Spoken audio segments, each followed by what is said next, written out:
Everyone wants a friend, but no one actually wants to be a friend. I'm sure this is something that so many of you can relate to, and maybe you've seen some videos online talking about this type of thing. After hanging out with your friends, if you feel like absolute about yourself, not normal. In healthy friendships, you leave feeling good about yourself. Insult you in a playful way or as a joke. She would do this thing in our friendship that I now can clearly see is a huge red flag, where she would get really upset with me for small things, like things that are not that big of a deal. And she would really overplay them, like, Amanda, like, this really upset me. Like, she'd really drag it out, right? And me being a good friend, I would be like, oh my God, like, I'm so sorry. I did not mean to make you feel that way. Like, I can see your point. And then she'd be like, yeah, well, like, that's how I felt. Don't let it happen again. That sort of thing. Some people are over-therapized and weaponize it. Almost 20 years of friendship down the drain. Story time. So my best friends from middle school were visiting me in New York City. These friends have some liquidity issues. I wanted to show them my favorite restaurants without anyone worrying about money or cost. So I said, I'll pay for all your food. Then they go home, and for 3 months, I don't hear from them. Stop responding to all of my messages in the group chat. And I asked one of them if they were ghosting me and what's wrong. And they said, the way that you paid for everything on our trip was manipulative. You don't serve me anymore. The levels of audacity, entitlement, and just immaturity that these people have walking around is pretty astonishing. Full-grown adults walking around, acting like children. And to what gain specifically? The problem is serious enough where universities like Stanford are actually making classes on building friendships now. Social isolation causes your brain to weaken its connections. Chronic loneliness can lead to brain volume loss and cause certain areas of the brain to shrink and atrophy. It's horrible for you in the long run. We have to do something about this as a collective, but it seems more difficult now than ever to do this. But how could this be the case? We're literally more connected than we've ever been. We have social media, we have all these apps, we have so much technology that enables us to talk to anyone in the world at any time. So what about today makes this so much more difficult?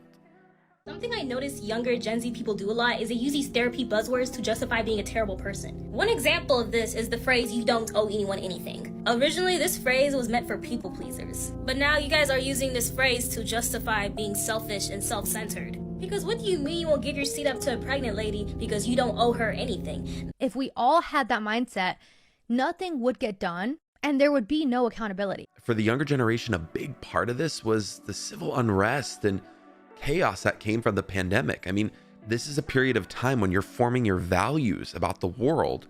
You're supposed to be going out and talking to people, building relationships, and you are forced to stay inside and get away from everybody. This is a critical period of development in any normal human's life. People are endlessly burned out. They're angry. They're tired of the failing systems that exist that should be helping them. As a society, we were genuinely pushed away from the thing we needed the most during those times, which was just wholesome, normal human connection. People tend to not want to put in the effort, and when they're together, they may just want to be glued to their phones the entire time. I understand that we have countless systemic issues, divisive politics, the economy is absolute trash, etc. It's not easy.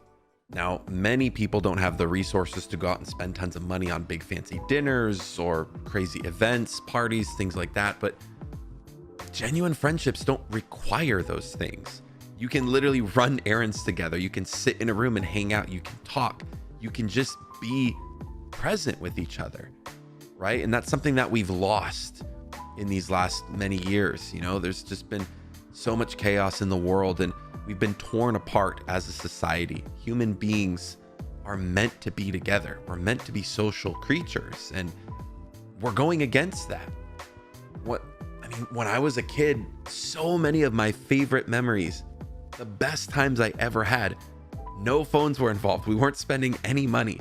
We were literally just running around the city on our skateboards and hanging out in parks and laying under the stars and just talking and dreaming. And, you know, what is the future going to be like? And man, were we in for a surprise. Talking about life and work and who are we going to marry and what's this going to be like? Just getting in trouble, doing stupid crap as kids. Like, there were so many amazing conversations, hilarious moments, getting into trouble, adventuring around. The world just seems so big because we weren't plugged into everything else that other people were doing. We were there, we were present, we were just in the moment.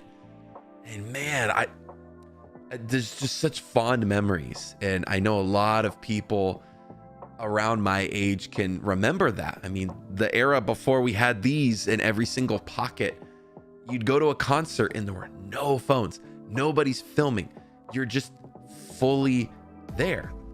And I think as kids, you're awkward, you're weird, you haven't experienced life, you haven't been through stuff.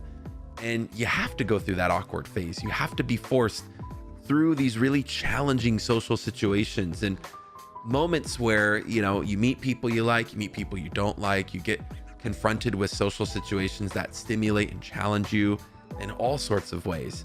And by going through that, you're giving your brain these reps. You're giving your brain these exercises that help you develop as a functioning member of society.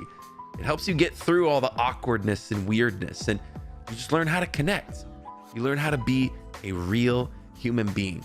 You don't need your phone. You don't need to spend money. You don't have to be engaged with, you know, alcohol or drugs or a party or a big thing, an event.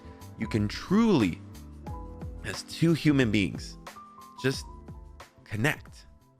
Gotten into such a scary place where people think that friendship is tit for tat. And that's why everybody is so lonely, and that's why everybody is so miserable. Everybody wants a village and no one wants to be a villager. And there's a direct correlation between not showing up for your friends and being miserable. If you constantly don't show up for your friends, they will stop showing up for you, and then you will be lonely. We have over-therapized ourselves into a society where we feel it's okay to cancel on our friends last minute because we have social anxiety, or we need to set a boundary, we need to protect our peace. Well, you've protected your peace into having no friends. There's absolutely a fine line between setting boundaries in a healthy way versus self-sabotaging and pushing people away. Just because you're uncomfortable with something doesn't mean that person's actively toxic or trying to hurt you. And especially today with social media, TikTok, all the reels, everything, people look to social media to get their social support, their education. They're talking to ChatGPT.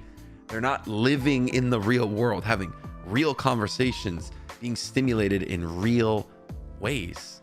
Saying no to every single social event because it doesn't serve you and then complaining about why you have no friends is a really rough way to go about your relationships. Sometimes you're just the problem, and sometimes you're the one that needs to go to therapy. This ultra individualistic mindset is only hurting you. And when people are avoiding it like the plague, this thing that's supposed to bring you the most happiness, fulfillment, and joy in your life, what does that do to them? I mean, as a collective, we have to take action, but that requires all the individuals within the collective to put in the work. It is truly challenging to invest the time, however. And one study suggests it takes about 200 hours of in-person time to form meaningful friendships, not sending memes, texting, or anything like that. Spending real time together. This can be so difficult for tons of people. That being said, it should feel like a privilege to be invited out and included in something, not an inconvenience to avoid. Sometimes things won't go your way, and that's okay. Just because you feel uncomfortable, it doesn't mean that your triggers are a sign that the other person is a terrible human being. Things happen, and people are gonna upset you. People will let you down. People will disappoint you, but it's up to you to set healthy boundaries and find people who are worth putting up with, because we are all human and we are all deeply flawed. The reality is there's gonna be times where your friends upset you. There's gonna be times where you're inconvenienced, but if it's always a this for that, you owe me, I did you well, like, what are we doing here? You're playing this crazy game. And then what you'll realize is at the end of the game, you've lost and you have no friends left. And this is an incredibly painful place to be. Because long term, what's this gonna do for you? How is this actually going to play out? It's so unhelpful. Having close friends is amazing. And even if you have one person that you hang out with and consider a super close friend, the benefits that brings to your life are unbelievable. So the next question becomes, well, what can I do about it? What's the solution, Jeff? What should we all be doing? Well, of course, there's guides, there's videos, there's things say, here's how to be a good friend. Here's a sign of great friendship. I've made videos like that in the past too. There are so many things, just the foundation of a basic relationship, right? Be trustworthy, communicate, reach out, plan things, show empathy, support people, do things that help make their lives easier, and vice versa. When both people are doing that, it takes two, something amazing happens, but it takes time. It takes a lot of effort. Sometimes you might not feel like you have that. And especially in a society where people wake up to a loud buzzing alarm, they stare into their phones and swipe and ruin all their dopamine stores for the day. They go to work, they stare at a screen all day long. On their breaks, they're staring at screens. They come home, they're exhausted and feel like crap, wonder why. They stare at screens all night, watch Netflix, binge shows. They stare at TikToks and Reels all night. They eat dinner while looking at more screens.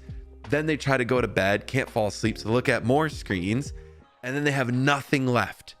You have nothing left. You're a shell of a person because you've completely ruined your dopamine stores. You've completely drained yourself of any sense of desire to be stimulated, to be talked to engage with another person. You've just given it all away, watching other people's lives unfold on social media. And then you don't get any sleep, and then you repeat the same thing the next day. Your brain never has time to process these emotions, to process these feelings. That, again, when I was a kid, I'm not that old, I'm still super young, but I remember before smartphones, before all this stuff was constantly in the way, you had to literally just be with people. You had to spend time and be present. When you were out with your parents, when you're out at dinner, when you're walking around, when you're waiting for the bus, when you're at school, during recess, hanging out with friends, going to the skate park. No phones, no recording, no technology. It was the purest form of just being human, being alive. You're connecting, you're social, you're challenging yourself and going through the awkwardness. Not every interaction you have is going to be electric and feel fulfilling right off the bat. Sometimes relationships last a short while. Sometimes they last a long time. They can evolve, they can fade away, and sometimes they don't. And that's the other thing that people will try and argue with and say, well, Jeff, I don't have time. I don't have the energy. Like, nothing is enjoyable anymore. But this goes back to what I was talking about earlier. I mean, people are so burned out for very good reasons. People don't have a lot of money for very good reasons sometimes. And it's hard. That's the whole point. It's on the other side of something challenging and difficult. And literally for what we are physiologically wired to do, make friendships, be social, be around other human beings.